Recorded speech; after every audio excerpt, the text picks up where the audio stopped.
دیتن و خواردن و بەکارهێنانی ڕۆنەکەی لە خەودا چەند واتایەکی هەیە. ئەگەر زەیتونی لە خەودا بینی نیشانەی خەم و مەینەتیە، چونکە تامی تاڵ و ناخۆش و ڕەنگی ڕەشە. ئەگەر دیتی زەیتون دەخوات واتە خەم و خەفەت دەخوات. ئیبراهیمی کرمانی دەڵێ ڕۆنی زەیتون لە خەودا خێر و بەرەکەتە.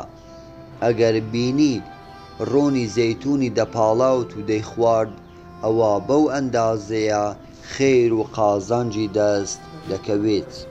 جابری مەغریبی دەڵێ ئەگەر دیتی زەیتونی تاڵ و سوێرکراوی دەخوارد بە نانەوە، واتە قازانجێکی کەمی بە ڕەنج و زەحمەت و ناڕەحەتی دەست دەکەوێت.